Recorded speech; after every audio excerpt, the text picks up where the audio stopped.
Let's go back to the beginning, 1952 it was, wasn't it? How did you find out that you were going to Korea, and why were you chosen? Well, I joined up in the Queen's Regiment, Surrey Regiment, and the Royal Fusiliers needed a full battalion to go to Korea, as they were on strength. So we were given the ultimatum: sign on as a regular with the Queen's and stay with the Queen's Regiment, or don't sign on and become still the National Serviceman and be transferred to the Royal Fusiliers and sent to Korea. So that's how it came about. I wasn't going to sign on, so they kept their word and I was transferred to the Fusiliers. What did you know about Korea? Nothing at all. Nothing at all. It was all new to me. I tried to look it up on the map to see where it was exactly and so on, but it was just all new to me. From that point, I went to Germany actually with the Royal Fusiliers to do my full training, and went to a place called Senelager for the advanced training. Then back to London, and stationed at the Tower of London for a while before going out to Korea. Were you aware of the conflict that was going on? Because by that stage, conflict was, what, 18 months old maybe? Oh yes, yes. I had been reading about it in actual fact, right from the beginning, when the first troops went out. They really went through the thick of it, when the Communist Chinese were advancing right down into South Korea. I did read certain parts about what was going on, and I wasn't really looking forward to going, to be honest. And then, yes, we went on the troop ship and landed in Korea, in Busan, and from there we were transferred to certain areas. So just quickly tell me again how you got there, because you said that within about 4 or 5 seconds, but I mean it took a long time, right? Oh, I mean, yes, we're talking about the early 1950s. Yes, once we were on the boat, it took about 6 weeks actually to arrive. We first stopped at Port Said. We weren't allowed shore leave there, and then we stopped at Aden, where we were allowed shore leave for 4 hours. Then we went on to Colombo, Singapore, and while we were on the boat, we were told that we were going to go to Hong Kong.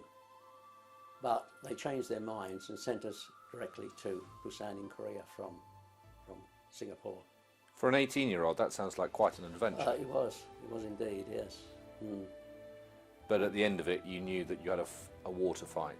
Oh yes, yes, yes, yes. And you were fighting for who? Were you fighting, just to be clear, for the British military, or were you fighting for the United Nations? Well, it's a United Nations complete set. There were Australian troops, New Zealand, Indian and so on, and it was one sort of brigade, and we were fighting as a unit. Myself, of course, with the Royal Fusiliers, and alongside the Australians and the New Zealanders and so on. Can you try and tell me what it was like when you stepped off the ship in Korea? Because we're talking about the early 1950s. Mm. You missed out on fighting the Second World War because you were too young, so right. You wouldn't have had, I'm imagining, any experience of the Far East. This was before plane travel in any serious commercial way. That's right. I mean, this was the other side of the world. Yeah, it was. My first reaction was it was so primitive. No building, just sort of wooden huts, dirt tracks for roads and so on. Very, very primitive. That was my first reaction. And the heat? The heat, yes. It wasn't too bad when we arrived, but as time went on, July, August, it got really, really hot. Mm. And you say it was primitive. Was that your experience as you spent your entire time there of the country? Was that your experience of your living conditions? Yes, it was really, yes. We were in bell tents when we first arrived, 8 or 10 men to a tent. And my first experience was my small pack containing my personal goods, such as photographs, washing materials and things, was stolen. A little Korean boy apparently was seen running off with it. Never did see it again. Not a good introduction No, it's to not the a good introduction. But they seem to be short of food and everything there, you know. They seem to be scavenging. That was my impression anyway. Did you resent being sent? Not really, no. No, because I knew I had to do it. So, you know, it's one of those things. And your first experience of combat, did that come quite quickly? No, not really. I was there for some months before. Then I went up to the DMS, the DMZ, demarcation zone, near the 38th parallel. And the Royal Fusiliers, in fact, occupied the hill called the Hook. And they were there after the Black Watch and the Duke of Wellington Regiment. And the Royal Fusiliers occupied it up until the armistice in July '53. And when you arrived, what was the balance of power? Because early on in the Korean conflict, China and the North really swept down through the peninsula, right to sort of a lot. You know, there was one sort of final pocket that was held by the Americans. Mm-hmm. When you arrived in '52, what was the balance of power then? Well, how can I say? By then, the communist Chinese had been pushed back towards the North Korean border. So, you know, when I arrived there, the actual fierce fighting wasn't going on. It was pushed back into the northern area. So, what were you doing then? You were sort of keeping a tense sort of peace, if that's the right word. Yeah, that's right. Yes. The Fusiliers, in fact, I think lost a total of 38 men, of which 2 were officers, in the conflict while they were in Korea. And how about you? Any of your friends? Any of your comrades? Yes, in fact, one of the fellows I signed up with in the Queen's Regiment at Guildford, he was one of the first killed, actually. Very sad day. Can you tell me about the day? Sorry? Can you tell me about the day? Well, the day I felt, you know, when I realised, but felt very sad about it. Very, very sad. We joined up as rookies at Guildford, aged 18 years of age, and he was killed at 19. Very young. Right, yeah. What sort of connection did you have with friends, relatives, family back home? Or were you completely cut off? No, we had a post that was sent out. I used to receive a letter every week virtually from my family. And as the years have gone by, we now sometimes describe Korea as the forgotten war.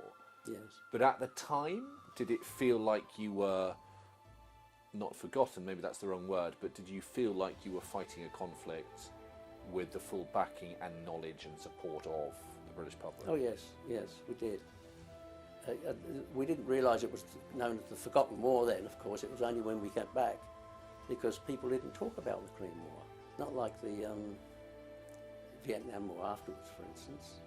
You know. Why and not? it was so close after the Second World War, I think that finished in 1945, and the Korean War started in 1950. Is that why people didn't talk about it, do you think? I think so, yes. I think that's the reason. Did you fight alongside the Americans? No, they were close by, but there were conflicts between the two. We were sort of exchanging food and things like this, in actual fact. They liked the, what we called the compo rations, like tins of ham and so on, full of fat, I remember. And we took their goodies, as it were. Special relationship. Special relationship, yeah. And how long were you out there for? About a year. And you spent that entire time, did you, in Korea, or entire time Yes, it sort was of on service? Well, after being there for 6-7 months, they actually did send me to Japan, which was quite nice, for 5 days, R&R leave, rest and recuperation, which I enjoyed, very nice. Didn't want to go back to Korea, but I had to go back. Well, talking about going back to Korea, if we can move on forward, you went back to Korea a few years ago. Yeah, it is. I imagine it was not the primitive country you found in 1952. Gosh, what a difference. I would never believe I was in the same country. Arrived, tall buildings, modern trains. The trains, 160 mile an hour, bullet trains between Seoul and Busan. And the buildings, tall buildings, no more wooden huts and dirt tracks for roads. Marvellous, and I thought they've done so well in that time. Was there something reassuring about that? Oh yes, I felt much better. Felt much better, and you know, I look forward to actually my daughter Hannah, granddaughter. She went back. I was pleased to send her back, and I told her all about it, and she looked forward to it. So yes, very good. You say you felt much better. Why was that then? Well, I don't know. It was over. I had no worries. And to see what they had done in that time, you know, it was really, really very nice. And the Korean people have always treated you with gratitude, have they? Oh my goodness, yes, yes, they have. They really look after the Korean veterans, and they've said that they will do until the last man is standing. And in terms of an association, as the Korean War Veterans Association, are you quite a close bunch? I mean, can you maybe tell me about them and how many of you still exist? Yes, we meet once a month at Virginia Water. That's the Korean veteran side. We have about 70 members at the moment. That's come down from well over 100 over the years. And we organise sort of trips. And in the meantime, the Korean people often send us invitations for certain events, which are appreciated very much. So now, what are we, 70 years on almost? Mm-hmm. Looking back at that time, looking back at that conflict, how do you look upon it now? Well, I just look back as if we've done some good out there, really. All the Commonwealth troops that were serving in Korea, they must look back and think, well, you know, we did a good job out there. And we've helped the Korean people, and they do appreciate that very much. And so how does that opinion then thread into what is going on the Korean Peninsula today, with the standoff between North and South, and division that still exists? Yeah, there's still a lot of tension there, of course. The United Nations troops are there. Because there was never really a peace agreement signed, was there? I don't believe. And the tension's always been there. But we hope, keep our fingers crossed, the forthcoming event with President Trump and the Korean leader would, you know, sort things out. What would that mean to you? What would a peace on the peninsula mean to you? Well, from my own point of view, the Korean people. I felt sorry for the Korean people right from the start, and the North and the South divided. So hopefully it will be better for them. And what are your hopes for the summit? What are your hopes for the immediate future? Well, I certainly hope that there will be some good coming out of it, and that peace will reign. So you were going to show me the book, yeah? Yeah, I have a book, Roll of Honour from the Korean War. There's about 1,300 were killed from the British forces, 38 or 37 from the Royal Fusiliers. And many of them are buried in South Korea? Oh yes, most of them are. At the UN cemetery? Yes, in Busan. There's an enormous, large cemetery there. Have you been? Oh, I've been there, yes. Very when I went back in 2008. So this is the 38th parallel, which has moved slightly, hasn't it? Yeah, As it all has, the yes, yeah. DMC's moved slightly. Oh, there we go, it's the Royal Fusiliers. Yeah. So these are... Oh, that's why I was opening that page. Was your friend one of... Yes. Stevie Gwynn. Yeah. Starts there, actually. And you did your initial training with Stevie Gwynn. Yes, yes. How was he killed? Well, it was shrapnel mainly. 18, did you say? 19. 19. Very young though. Very, very young. What was your rank? Private as well? Fusilier. Fusilier. Yeah. Same thing, right? Private Fusilier. Yeah, Is that right? of course. The Fusiliers. Private in the Queen's, Fusilier in the Royal Fusiliers. So that's a lot of British dead, aren't there? Yes, you'll see there the Gloucester. They lost an awful lot of men on Gloucester Valley. Did they? Um, All of them, taken presumably prisoner. very A lot of young. them were With so many. oh yes, a lot of them were taken prisoner. Colonel Caine was taken prisoner. Yeah. The colonel of the Gloucestershire Regiment. Yeah. But so many privates, so they must have been very, privates and corporals, very, very young men. Yeah.